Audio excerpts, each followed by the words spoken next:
History is a tricky subject when dealing with origins. Trends, fashions, and conventions can often start quietly and slowly gain traction across days, months, or years, meaning a lot of information pertaining to a thing's conception can be lost to time.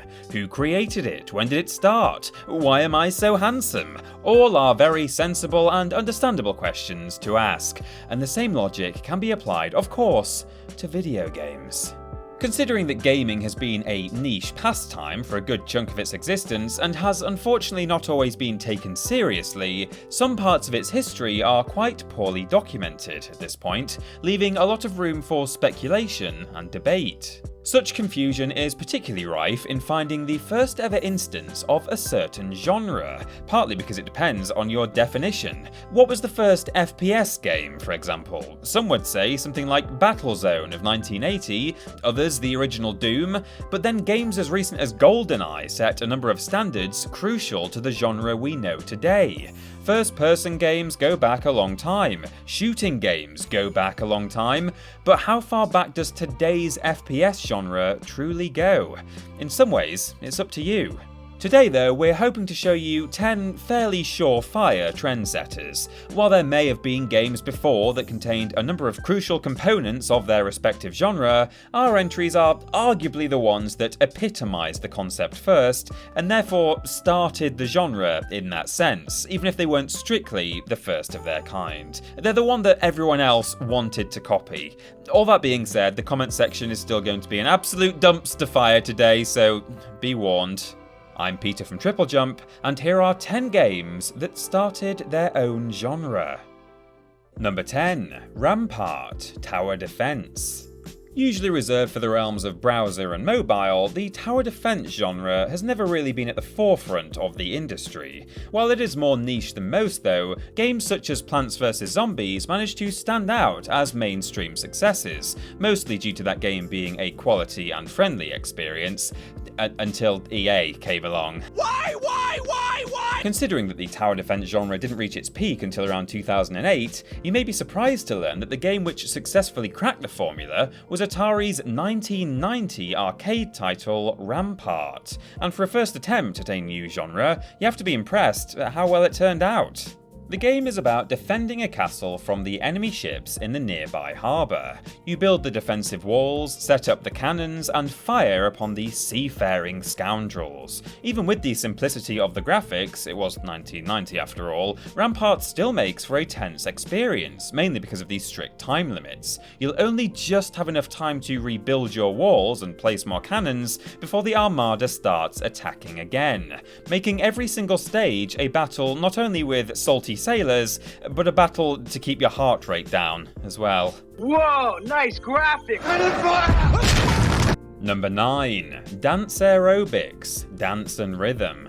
The rhythm is indeed gonna getcha. The 80s were an interesting time. Bright colours, synth music, David Hasselhoff single-handedly tearing down the Berlin Wall. The decade had it all. It also had the revolutionary double-sided Nintendo Power Pad. This rad device, with its tubular design and fresh colours, did for gaming what mullets did for fashion, and made it groovy. Cowabunga! That's enough of that. In all honesty, the Nintendo Power Pad was short-lived. Only 6 games for the NES were compatible with this device, plus a few extra exclusive to Japan. With our modern sensibility, you'd think the Power Pad would be made for dance and rhythm games, but Dance Aerobics was the only game for the system of that kind. It wouldn't be until a whole decade later, with Konami's Dance Dance Revolution, that the genre would truly take off.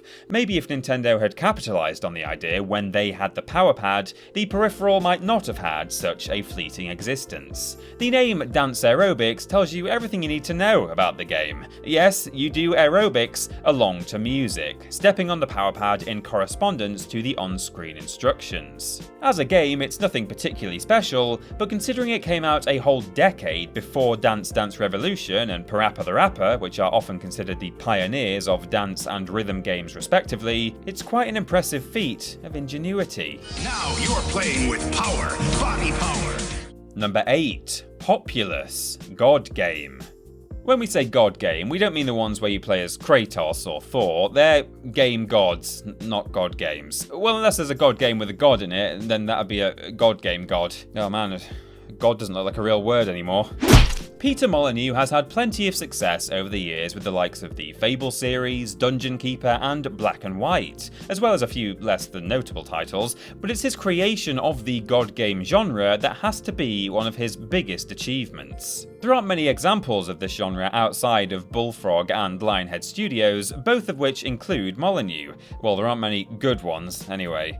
Populous, though, released all the way back in 1989, and while there were a couple of games featuring elements of this genre, such as Utopia, none did it in the defining way that Populous did. It has all the hallmarks of what would eventually establish itself as an entire genre. It's like a grand strategy game, but you influence the people into doing what you want, rather than directly controlling them. I wouldn't know anything about that. Number 7. Metroid and Castlevania Symphony of the Night, Metroidvania.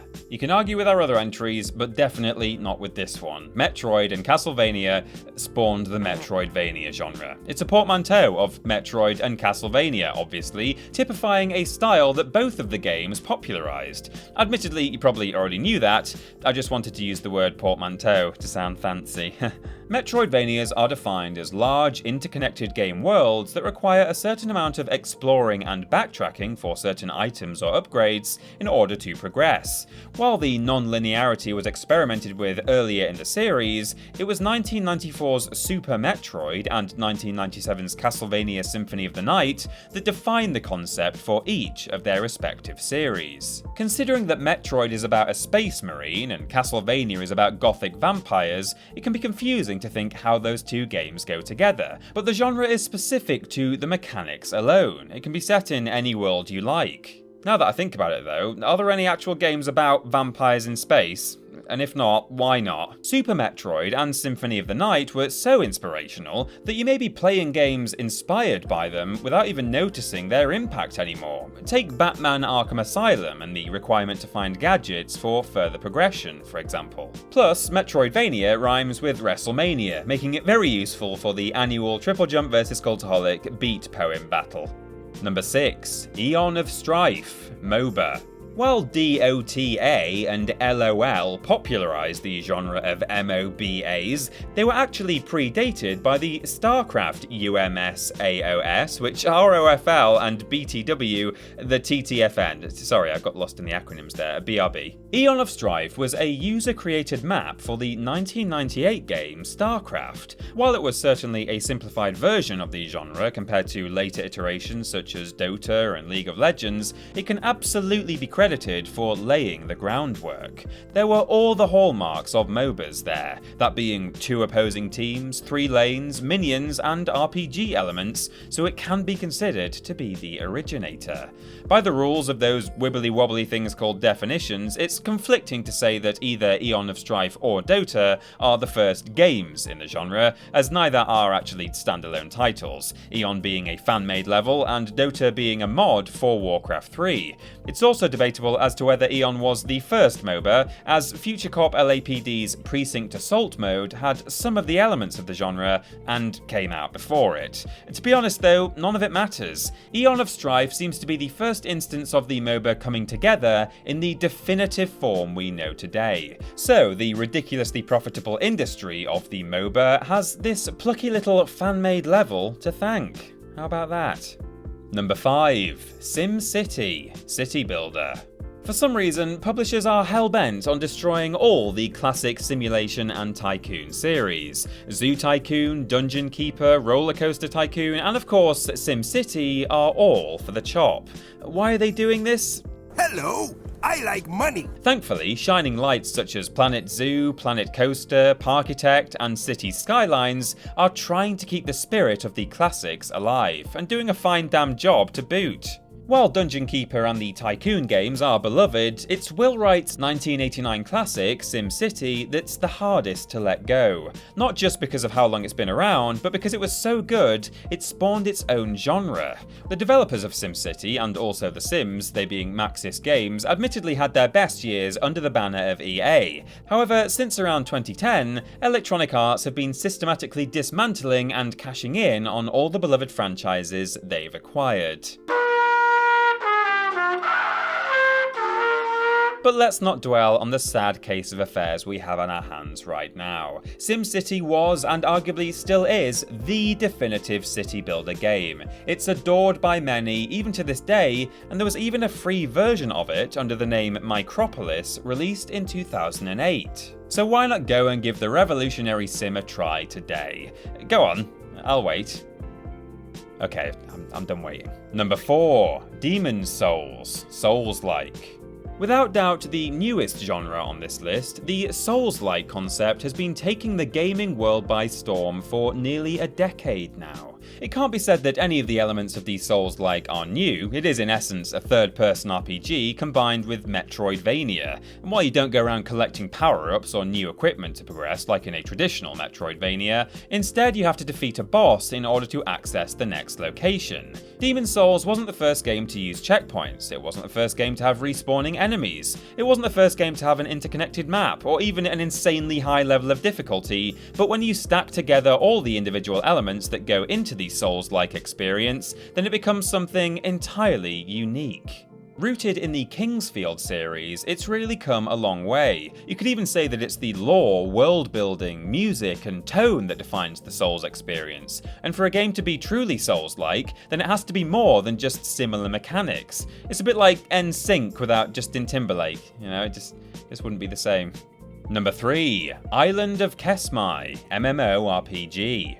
Okay, so massively multiplayer is pushing it a bit, as this was 1985 after all. Nevertheless, Island of Kesmai is arguably the first instance of a multiplayer online RPG. For those of you who complain about game servers going down and lag and frame rate issues in games of today, I ask you to spare a thought for those in the 80s. Island of Kesmai ran on the CompuServe network. While it didn't cost anything for the game itself, the CompuServe access rates were $6 for 300 board and $12 for 1200 board per hour, which is certainly some amount of board. I don't know what board is. If you account for inflation, today that would be $28.90 or £22 for an hour's access to CompuServe's top tier. $28.90 per hour to play this game. But there are plenty of people willing to make that investment for... Not only that, because of the technical limitations, in-game commands could only be updated every 10 seconds, so the other 9 seconds after you make your move are just wasted money. Think about that when the game server next goes down and you're booted out of the match. The game itself includes a lot of what you would expect from an RPG, that being loot, quests, and character creation, so while it wasn't the earliest RPG or online multiplayer game, it's likely the game that put those two things together first. Number 2, Sweet Home, Survival Horror. The 1989 movie tie-in Sweet Home has a lot of pioneering qualities. It was one of the first games to utilise a fully cohesive world after Metroid. It's likely the first game to use diary logs to tell its story, and most importantly, it was the first survival horror game. While the term survival horror was first associated with Resident Evil, it was actually Sweet Home that crafted the formula. See if any of this sounds familiar. Puzzle solving, inventory management, exploring a mansion, backtracking to where certain items are found in order to solve puzzles, enemies including zombies, and, well, surviving a horror situation. That's pretty survival horror. But hey, calm down, don't start berating Resi for being a ripoff just yet, as the series was originally meant to be a remake of Sweet Home. And just to hammer in this point further, there's this line. In reality, it doesn't really matter which you consider to be the first survival horror game, whether it be the originator of the term or the foundation of the themes, because both have gone on to influence all kinds of hugely successful horror franchises.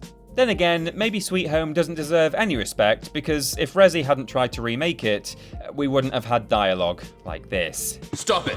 Don't open that door! And number 1, roguelike. Are you ready for a fact that's going to blow your mind? Okay, 80% of all indie games today are roguelikes. Okay, that's not true, but you believed me for a second, didn't you? It definitely seems like the Souls-likes and roguelikes are the breakout genres of the 2010s. Many developers are hopping aboard the hype train, stamping their ticket, and getting on the tracks. Sorry, that analogy went a bit off the rails. Anyway, roguelikes especially are synonymous with the indie game market of recent times. Games like Dwarf Fortress, Spelunky, The Binding of Isaac, and FTL inspired a wave of homages post-2010, and are the games that people most associate with the genre.